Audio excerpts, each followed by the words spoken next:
Welcome student. In this session we will again discuss Geography class 8 chapter 1 resources.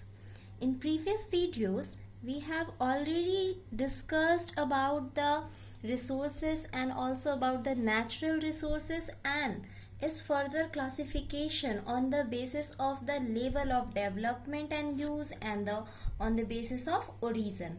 Now in this video we will discuss about the natural resources on the basis of stock and distribution. So let's begin.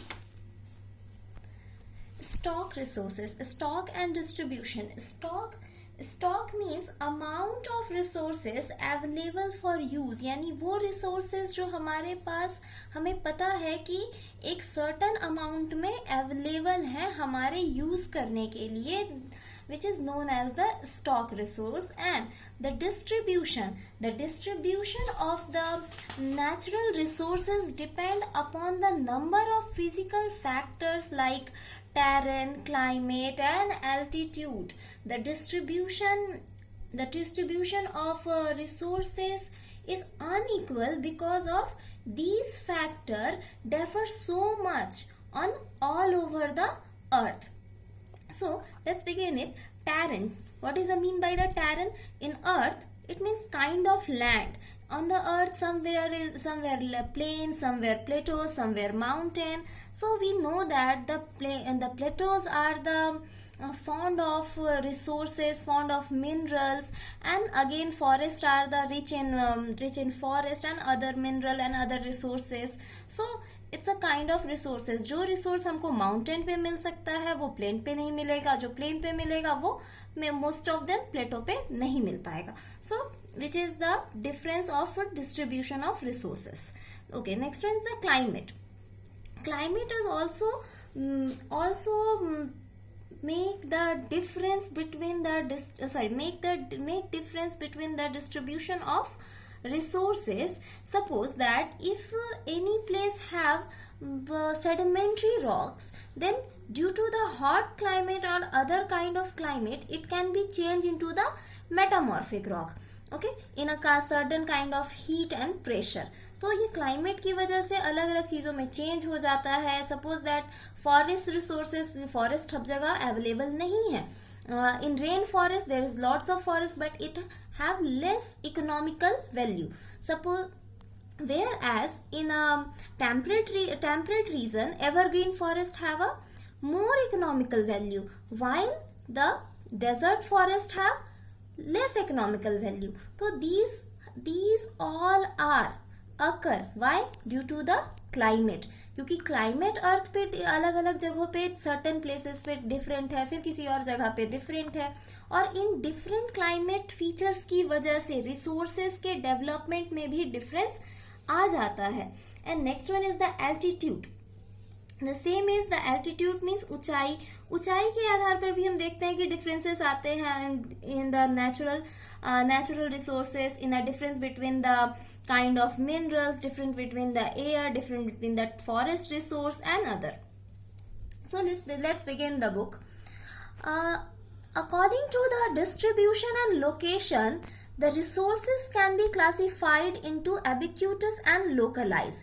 यानी distribution के आधार पर हम resources को दो भागों में divide करते हैं, which is the ubiquitous and localized. What is ubiquitous? Ubiquitous means some of the natural resources which are found everywhere on the earth.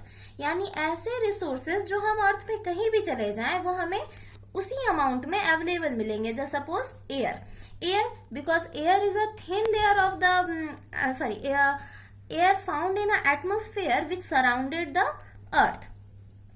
हवा जिसमें हम सांस लेते हैं तो हमें क्या मिलेगी? वो हवा पूरे अर्थ पे मिलेगी. तो हवा क्या है हमारे लिए? एक तरह से ubiquitous resources. Next one is the localized resource. The some resources found on certain place of the earth not found in everywhere on earth. यानी कुछ ऐसे रिसोर्स हैं जो किसी रिस्ट्रिक्टेड पार्टिकुलर रीजन में ही अवेलेबल हैं, सभी रीजन में अवेलेबल नहीं है. उन रिसोर्सेज को कहते हैं localise resource. Such like example like minerals like copper, iron ore, coal, found in a certain area. Suppose coal found in Jharkhand but not in Bihar. Okay. Similarly, the mineral oil found in Assam and Mumbai high but not in all over India. तो ये क्या है, localise है किसी एक certain place पे. तो these localized resource depend on many factor including terrain, climate, condition and altitude etc, which already I have explained. They are unevenly distributed among the earth's surface. The natural resources can be broadly classified.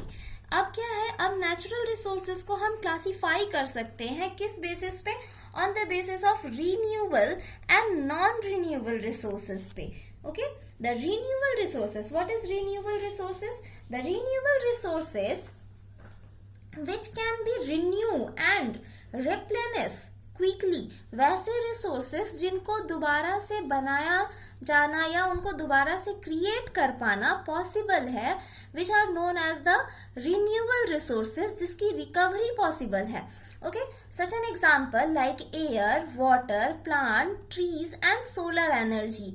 Okay, ये कभी ना खत्म होने वाले resources हैं जो अर्थ पे क्या है, एक साइकिल में बन रहे हैं such like water by the water cycle, plants, trees, animals, solar energy. These are the renewable resources. अब now for the renewable resources again divided into two section. अब क्या है, कुछ ऐसे रिन्यूएबल रिसोर्सेज होते हैं जो हमारे पास बहुत ज्यादा अमाउंट में है और चाहे हम उनका जितना यूज करें, जैसे यूज करें, वो कभी खत्म नहीं होने वाले, उनके स्टॉक पे कोई असर नहीं पड़ने वाला. लेकिन कुछ ऐसे भी रिन्यूएबल रिसोर्स हैं जिनको अगर हम इन रिस्पॉन्सिबिलिटी के साथ यूज करते हैं, ज्यादा से ज्यादा एग्जॉस्ट करते हैं, तो शायद एक टाइम आएगा कि वो रिन्यूएबल रिसोर्स भी रिन्यू नहीं हो पाएंगे, रिप्लेनिश नहीं हो पाएंगे और शायद वो भी खत्म हो सकते हैं.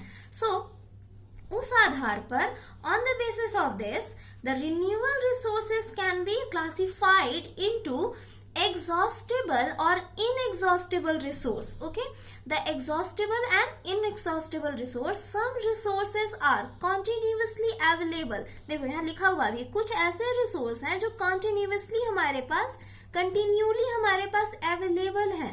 Their quantity is affected by human consumption. उनकी जो क्वांटिटी है वो ह्यूमन कंजप्शन से क्या हो रही है, अफेक्ट हो रही है. मतलब अगर हम उसको बहुत ज्यादा यूज करेंगे तो वो धीरे धीरे खत्म होने लगेगा. So these are known as the inexhaustible. Sorry, there is a mistake in the book. Quality is not affected. Okay, there is a quality is not affected. Okay, उनकी क्वालिटी जो है वो इफेक्ट नहीं होती है, तो वो क्या कहलाते हैं, इनएग्जॉस्टिबल रिसोर्स. लाइक एयर हम चाहे कितना भी सांस ले ले, कितना भी कुछ कर ले, हम एयर को पॉल्यूट जरूर कर सकते हैं लेकिन वो खत्म नहीं होगा और वो पॉल्यूशन फिर हमारे हाथ में है कि हम उसे रिड्यूस भी कर सकते हैं. सोलर एनर्जी बहुत ज्यादा अमाउंट में है अवेलेबल, उसे वो खत्म अभी होने वाली नहीं है, तो चाहे हम जितना भी यूज कर ले, सोलर एनर्जी के ऊपर कोई असर नहीं पड़ने वाला. दे विल नेवर फिनिश्ड, ये कभी खत्म नहीं हो सकते हैं. Okay, and on another hand, वहीं दूसरी तरफ हम देखते हैं there are some renewable resources which can be depleted completely. वो ऐसे रिसोर्स हैं जो हमारे हाथ में है, अगर हम चाहे तो उसे रिन्यू करके और ज्यादा फ्लोरिश कर सकते हैं, या तो फिर अगर हमने उस पर ध्यान नहीं दिया और ज्यादा से ज्यादा उसको यूज करने लगे तो उसकी क्वांटिटी पे अफेक्ट होगा, यानी नेगेटिव इम्पैक्ट पड़ेगा और शायद वो एक टाइम पे खत्म हो सके. जैसे wild life, natural resources, forest. अगर हमने पेड़ नहीं लगाए, फॉरेस्ट को काटते जा रहे, यूज करते जा रहे हैं, तो क्या होगा, एक टाइम आएगा कि धीरे धीरे वो फॉरेस्ट धीरे धीरे अर्थ से खत्म हो जाएगा और फिर वो रिन्यूअल नहीं रह जाएगा, हम उसे यूज नहीं कर पाएंगे और फिर फॉरेस्ट को ग्रो होने में, वापस से हमारे यूज लाइक होने में काफी वक्त लग जाएगा. So we call it renewable resources. Animal can sustain themselves. अब another example is animals, wild animals. ये अपने आप को sustain कर सकते हैं through the reproduction. However, the certain species of animal became completely extinct due to the excessive human interference. हमारे human के बहुत ज्यादा इंटरफेयर करने की वजह से कुछ ऐसी स्पीशीज है जो अर्थ से धीरे धीरे खत्म हो गई. इट मीन्स हमारे ह्यूमन एक्टिविटी की वजह से उनका जो नेचुरल इनहेबिटेंस था वो खत्म हो गया, जिसकी वजह से अब वो अर्थ पे अवेलेबल नहीं है, अर्थ पे वो एग्जिस्ट नहीं करते. जैसे have you listen about the dodo a kind of bird which recently complete extinct due to the human interference. Again, another example, the giant panda.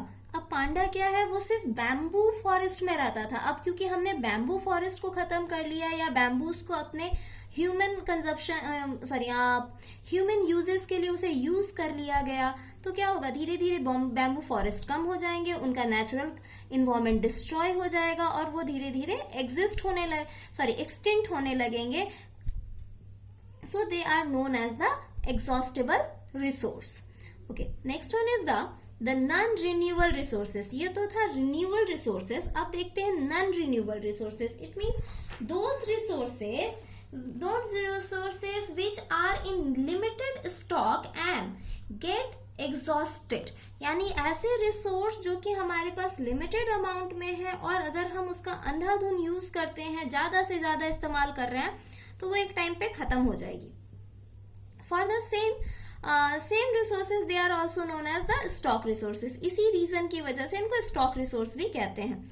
Okay, once stock get exhausted it may take 1000 of year. अगर एक time पे इनका जो stock है वो exhaust हो गया, खत्म हो गया, तो उसको हजारों साल से भी ज्यादा लगेंगे. यानी एक ह्यूमन लाइफ साइकिल से भी कहीं ज्यादा का टाइम लगेगा दोबारा से रिप्लेनिश होने में, दोबारा से बनने में. And this mean the time take a lot. So these resources called the non-renewable resources. Okay, this because there is a formation is very slow. ऐसा क्यों है, क्योंकि इनका फॉर्मेशन काफी स्लो होता है. And for example fossil fuel. और fossil fuel एक नॉन रिन्यूएबल रिसोर्सेज है. अब ये कैसे बने हैं, हम जानते हैं कि फॉसिल फ्यूल क्या है, coal and petroleums. And coal which is the vast forest sediments in earlier time of the earth. यानी अर्थ पे बहुत पुराने समय में जब अर्थ बन ही रही थी, उस वक्त जो फॉरेस्ट यानी जो प्लांट्स थे या फिर जो फॉरेस्ट थे, वो किसी रीजन की वजह से अर्थ में एक सर्टन हीट और टेम्परेचर पर दब गए, जिसकी वजह से वो कोल में कन्वर्ट होकर एक फॉसिल फ्यूल बन गया. सिमिलरली जो एनिमल्स जो एक सर्टन प्रेशर और हीट की वजह से एनिमल सेंडिमेंट्स जो कंपोज्ड हो गए वो ऑयल में चेंज हो गए. तो these are the non renewable resources. And similarly the natural gas and fossil fuel came from the plant and animal that die and were buried million of year ago. As I say, fossil fuel कैसे बने हैं, plant और animals के मरने से, जो कि काफी साल पहले, लाखों साल पहले अर्थ पर मर गए और अर्थ के नीचे दब गए और एक सर्टन हीट और प्रेशर पे वो क्या हो गए, चेंज हो गए into the coal and petroleum and other fossil fuel. But they are in a limited stock on the earth, so they can be exhausted by the human activity if we will not use them as if we will not use them with intelligently, so they can be exhausted.